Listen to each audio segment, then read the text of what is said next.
பத்திரிகையாளர்கள் மற்றும் மேடையில் இருக்கும் திரைக்கலைஞர்கள் அத்தனை பேருக்கும் என்னுடைய வணக்கங்கள். அரணம் சுத்தமான தமிழ் பெயர். நிறைய அர்த்தம் இருக்குது அதுக்கு தமிழில். பாதுகாப்பு, மதில், அந்த மாதிரி நிறைய அர்த்தங்கள் இருக்குது. நல்ல தமிழ் பேர் வச்சதுக்கு முதல்ல நன்றி பிரியன் சார். இப்போ அது குறைஞ்சிட்டே வருது தமிழ் சினிமாவில். எல்லோரும் இங்கிலீஷில் பேர் வைக்க ஆரம்பிச்சிட்டாங்க ஸ்டைலாக. நிறைய இந்த மாதிரி சொல்கிறப்பவே பவர்ஃபுல்லாக இருக்க தமிழ் பேர்கள் இருக்குது. தேடி வைங்க. இயக்குநர்கள்கிட்ட நான் ஒரு கோரிக்கையாக வச்சுக்கிறேன் இந்த நேரத்தில். நான் இந்த படத்தோட இந்த ஃபங்க்ஷனுக்கு வந்ததுக்கு காரணம் பிரியன் சார் தான். அது இல்லாமல் என்னோடய 2 அசோசியேட்ஸ் இருக்காங்க. என்னோடய பிஆர்ஓ புவன் ஃபோன் பண்ணி, அண்ணா நீ வந்தே ஆகணும், பிரியன் சார் உனக்காக வெயிட் பண்ணுறாரு அப்படின்னு இவரே சொல்லிட்டாரு.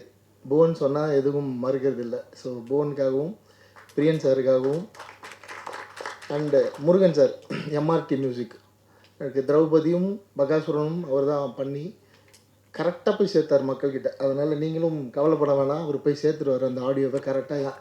எங்கே ப்ரமோஷன் பண்ணணுமோ அவங்க ப்ரமோஷன் பண்ணி அந்த பாடலை கொண்டு போய் சேர்த்துருவார். எங்களை மாதிரி மீடியம் பட்ஜெட் மூவிஸ்க்கு வந்து எம்ஆர்டி மியூசிக் வந்து ஒரு பெரிய வரம். நல்ல ப்ரைஸும் கொடுப்பாங்க, நல்ல சப்போர்ட் பண்ணுவாங்க. ஃபோன் பண்ணால் எடுப்பாங்க, பதில் சொல்லுவாங்க. தொடர்ந்து வாட்ஸ்அப் குரூப்பில் நம்ம டச்லேயே இருக்கலாம் அந்த ப்ரமோஷன் சம்மந்தமாக. மற்ற ஆடியோ கம்பெனிகளில் அது கஷ்டம். இந்த மாதிரி பட்ஜெட் படங்களுக்கு எடுக்க மாட்டாங்க ஃபோன். ரெண்டாவது, ஒரு படம் எடுக்கிறது எவ்வளோ கஷ்டம் அப்படின்னு எல்லோரும் சொல்லியிருந்தாங்க. உண்மையிலே கஷ்டமான விஷயம்தான். சந்தோஷம் ஒரு க்ரௌட் ஃபண்டிங் படம், தமிழ் சினிமாவோட 2வது க்ரௌட் ஃபண்டிங் படம் ஆடியோ லான்ச் வரைக்கும் வந்திருக்கு. நிறைய பேர் ட்ரை பண்ணுறாங்க. ஸோ ஃபஸ்ட்டு என் படம் வந்ததில் எனக்கு ரொம்ப பெருமை. இது 2வது படம் ஆடியோ லான்ச் வரைக்கும் வந்துருச்சு. வர வெள்ளிக்கிழமையும் சார் ஒரு ரெக்வஸ்ட், இந்த சமயத்தில் கன்னியாகுமரி, திருநெல்வேலி, தென்காசி, தூத்துக்குடி, அந்த பக்கம் நாகர்கோவில் பக்கம்லாம் மழை அதிகமாக இருக்குது. ரொம்ப முக்கியமான ஏரியா மதுரையும் திருநெல்வேலி. ஸோ திருச்சி பக்கமும் கொஞ்சம் மழை இருக்குதுன்னு கேள்விப்பட்டேன். ஸோ 3 ஏரியா முக்கியமான ஏரியா மழை இருக்குது. ஸோ அதை பார்த்துட்டு இந்த வெள்ளிக்கிழமை ரிலீஸ் வந்து முடிவெடுங்க. முடியலன்னா கொஞ்சம் ஒரு வாரம் தள்ளி வாங்க. ஏன்னா நீங்கள் இத்தனை பேரோட உழைப்பு இருக்குது, இத்தனை தமிழ் ஆர்வலர்களோட உழைப்பு இந்த படத்துக்குள்ளே இருக்குது. இது மக்கள்கிட்ட போய் சேரணும். இதுக்கு ஒரு நல்ல டைம் கூட எடுத்துக்கலாம் நீங்கள் இந்த வாரம் அப்படி மிஸ் பண்ணிங்கன்னா. ஏன்னா முழுக்க தமிழ் ஆர்வலர்கள் எல்லாம் இணைஞ்சிருக்கீங்க. இங்கே வந்து உட்காந்தப்போ தான் அது வந்து இன்னும் டீட்டெயிலாக தெரியுது. நான் பிரியன் சார் எனக்கு சொன்னது ஒரு 10 பேர் சேர்ந்து படம் எடுத்துருக்கோம் அப்படின்னு தான் சொன்னார். ஸோ 10மே பாடலாசிரியர்கள், அதுவும் அவர்கிட்ட வந்து பயிற்சி பெற்றவர்கள். அவங்க ஒரு பாடலாசிரியரை கதாநாயகனாக இயக்குநராக உருவாக்கணுன்ற எண்ணத்தால் அவங்களோட சேமிப்பை கொடுத்து பண்ண படம். ஸோ தமிழ்நாட்டில் இருக்கிற அத்தனை தமிழ் ஆர்வலர்களும் இந்த ஒரு விஷயத்துக்காக இந்த படத்தை போய் நீங்கள் தேட்டரில் பார்க்கணுன்னு நான் ஒரு கோரிக்கை அங்கே வச்சுக்கிறேன். அவங்கள போய் சேர்க்க வேண்டியது உங்களோட வேலை தான். ஸோ தமிழ் மீது ஆர்வம் கொண்ட பலர் இருக்காங்க. ஸோ இவங்கெல்லாம் சேர்ந்து எடுத்த படம்னு சொல்லுங்கள். கண்டிப்பாக டிக்கெட் கொடுத்து உங்களுக்காக ஒரு தடவை போய் பார்ப்பாங்க. அதை தாண்டி நான் இந்த படமத்தோட ஃபஸ்ட்டு வெர்ஷன் பார்த்துட்டேன். இப்போது ரீசெண்டாக இந்த வெர்ஷன் நான் பார்க்கல. பிரியன் சார் வந்து என்னை கூப்பிட்டு, நீங்கள் இந்த படம் பார்த்தே ஆகணும் அப்படி சொல்லி நான் வந்து போய் பார்த்தேன். ரொம்ப நல்லா ஒரு ஃபஸ்ட் டைம் டைரக்ஷன் பண்ணுற மாதிரி அப்படிலாம் இல்லை. ஏன்னா பிரியன் சாருக்கு சினிமா புதுசு இல்லை, அவருக்கு எல்லாமே தெரியும். இருந்தாலும் ஒரு இயக்குனராக கதாநாயகனாக இருக்கிறப்ப அது ரொம்ப சிரமமான விஷயம். நம்ம மானிட்டர் பார்க்க முடியாது, நடிச்சுட்டு தான் போய் மானிட்டர் செக் பண்ணணும். டபுள் வேலை அது. அப்படி இருந்தும் ஒரு தரமான கதையை தேர்ந்தெடுத்திருக்காரு.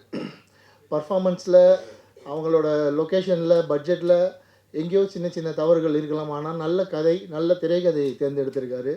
அதில் கண்டிப்பாக இந்த படம் ஜெயிக்கும், நிற்கும். ரொம்ப நல்ல சஸ்பென்ஸ் த்ரில்லர். இந்த படத்தில் வந்து இவர் கேரக்டர் நல்லவரா கெட்டவரா, அந்த வீட்டை சுற்றி நடக்கிற அமானுஷ்யங்கள் உண்மையில் அமானுஷ்யமா அமானுஷ்யம் இல்லையா, இந்த மாதிரி நெகட்டிவ் பாசிட்டிவ்னு மாறி மாறி அந்த டைமென்ஷனில் தான் போவோம் ஸ்க்ரீன் ப்ளே. அது தமிழ் தெரிந்த புலவர்களுக்கே உண்டான திறமை போல் அவ்வளோ அருமையாக எழுதியிருக்காரு அந்த விஷயங்கள்லாம். ஸோ இந்த படத்தில் வந்து ஒரு நெகட்டிவாக பாசிட்டிவாக அப்படின்னு ஸ்க்ரீனில் பார்த்து தெரிஞ்சுக்கோங்க. அது ஃபஸ்ட் ஹாஃபில் ஒரு மாதிரி இருப்பார், செகண்ட் ஹாஃபில் ஒரு மாதிரி இருப்பார். ஸோ இந்த நெகட்டிவ் பாசிட்டிவ்னு பேசுகிறப்ப இப்போது இந்த மேடையை பயன்படுத்தி இப்போது போன வாரம் வெளியே இருக்க இந்த கூசு முனுசாமி வீரப்பன்ன்ற வெப்சீரிஸை வந்து நான் இந்த டைமில் பாராட்டிடுறேன். ஜி ஸ்டுடியோவுக்கு ரொம்ப நன்றி. அண்ட் அந்த டேரக்டர் ஷரத்துக்கும் ரொம்ப நன்றி. ஒரு தரமான படைப்பை வந்து வெளியிட்டிருக்காங்க. ஸோ இவ்வளோ நாளாக கம்ப்ளீட்டாக நெகட்டிவாகவே தெரிஞ்ச வீரப்பன் அப்படின்ற ஒரு மனுஷன் இன்றைக்கி மக்கள் மத்தியில் ஓரளவுக்கு பாசிட்டிவாக போய் சேர்ந்துருக்காரு. ஆல்ரெடி வட தமிழ்நாட்டில் ஒரு ஹீரோ தான். ஆனால் இன்றைக்கி மொத்த தமிழ்நாடு முழுக்க, உலகம் முழுக்க வீரப்பனார் வந்து ஒரு ஹீரோ மாதிரி ப்ரொஜெக்ஷன் ஆகிட்டுருக்கு. நிறைய மாற்று கருத்துக்கள் அந்த வெப்சீரிஸில் இருந்தாலும் அவர் என்ன காரணத்துக்காக அந்த வீரப்பன் அப்படின்ற அந்த அவதாரம் எடுத்தார், எந்த வயசுலேருந்து அவர் அந்த காட்டுக்குள்ளே போய் அங்கே இருக்க மக்களுக்காக சண்டை போடலாம் அப்படின்னு முடிவெடுத்தார் அப்படின்னு ரொம்ப அருமையான கண்டென்ட்டு அமைஞ்சிருக்கு. ஒரு சினிமா நினச்சா எவ்வளோ பெரிய நல்லவனையும் கெட்டவனாக மாற்றும். உண்மையாக சொல்கிறேன், நேரில் ரியல் லைஃப் இன்சிடெண்ட். எவ்வளோ பெரிய நல்லவனையும் கெட்டவனாக காட்டும், எவ்வளோ பெரிய கெட்டவனையும் ஹீரோவாக மாற்றும். அது வந்து சினிமாவுக்கு அந்த பவர் இருக்குது, எழுத்துக்கு அந்த பவர் இருக்குது. ஸோ வீரப்பன் அவர்களுடைய இன்றைக்கி வரலாறு மக்கள் மத்தியில் ஒரு ஹீரோவாக மாறிட்டுருக்கார். இருந்தும் அந்த டாக்குமெண்ட்ரி வந்து அவர் கிரிமினல், தீவிரவாதி, வில்லன், கொலைகாரன் அப்படின்னு தான் முடியுது. அதுதான் உண்மையும் கூட. பட் என்ன ரீசனுக்காக அவர் அதெல்லாம் பண்ணார், அவருக்கு எந்த கோபம் என்ன இந்த சமூகத்தின் மேலே அப்படின்றது வந்து இன்றைக்கி தான் மக்களுக்கு தெரிஞ்சிருக்கு, பல வருஷம் கழித்து. ஸோ இந்த மாதிரி நிறைய ஆளுமைகள் இருக்காங்க. அவங்களெல்லாம் பற்றி தொடர்ந்து வெப்சீரிஸ் வரணும். மலையூர் மம்பட்டியான் இருக்கார், அப்புறம் அரியலூர் பக்கம் வந்து தோழர் தமிழரசன் இருக்கார், புலவர் கலிய பெருமாள், ஆறுமுக நாட்டார், இந்த மாதிரி இன்னும் நிறைய பேர் இருக்காங்க. இந்த பேர்லாம் சொல்கிறேன்னா யாராவது ஒரு டைரக்டர் இவங்களை பற்றி தேடி அவங்கள பற்றின டாக்குமெண்ட்டும் வந்து அந்தந்த வட்டாரங்களில் இந்த மக்கள் வந்து அவங்க என்ன காரணத்துக்காக இந்த சமூகத்துக்கு போராளியாக இருந்தாங்க, மாவோயிஸ்டாக இருந்தாங்க அப்படின்னு தெரிஞ்சுப்பாங்க. எப்படி அவங்களோட மரணம் நிகழ்ந்தது, அதில் என்ன உண்மை இருக்குது, அதில் என்ன அரசியல் இருக்குது, அதெல்லாம் புரிஞ்சுப்பாங்க. அது வந்து சினிமா மட்டும்தான் அதை செய்ய முடியும். என்ன தான் பத்திரிகை, மீடியா அதெல்லாம் நியூஸ் வந்தாலும் திரைச்சித்திரமாக பார்க்குறப்ப அது பெருசாக போய் மக்கள்கிட்ட ஒரு பெரிய பாதிப்பை ஏற்படுத்தும். ஸோ அந்த வகையில் அந்த கூஸ் முனுசாமி வீரப்பன் தொடரை எடுத்த அத்தனை பேருக்கும் என்னுடைய மனமார்ந்த நன்றிகள் இந்த மேடையில்.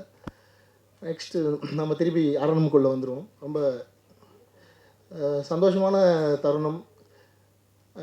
ஒரு அநேகமாக ஸ்நேகன் சார், பா விஜய் சாருக்கு அப்புறம் நீங்கள் ஹீரோ இருக்கீங்க இல்லையா, ஒரு பாடலாசிரியராக, வேறு யாரும் இல்லை. ஸோ அதில் ஒரு முக்கியமான இடம் இந்த முதல் 3 அதுக்குள்ளே வரதெல்லாம் ரொம்ப சூப்பர். கண்ணதாசன் சார் மேலே ரொம்ப மதிப்பு, வாலி சார் மேலே ரொம்ப அன்பு கொண்டவர் பிரியன் சார். ஸோ கண்ணதாசன் சார் மாதிரி ப்ரொடக்ஷனுக்குள்ளேயும் வந்துட்டார். அதுவும் ஒரு படத்தில் ப்ரொடியூசராக, ஹீரோவாக, டைரக்டராக பெரிய அவதாரம் தான் இது, பெரிய பொறுப்பு இருக்குது. அவரை நம்பி ஃபன் பண்ணவங்கெல்லாம் சப்போர்ட் பண்ணுங்கள். நல்லது கெட்டது எது வந்தாலும் கூட இருங்க கடைசி வரைக்கும். இது தொடக்கம் தான். அவர் உருவாக்கிய மாணவர்கள் நிச்சயமாக அவரை திருப்பி தாங்கி பிடிப்பாங்க, அதில் எந்த மாற்று கருத்தும் இல்லை. எனக்கு தெரியும், நான் போயிருக்கேன், 2 ஆண்டு விழாவுக்கு நான் கலந்துருக்கேன் அந்த பயிற்சி பட்டறையில்.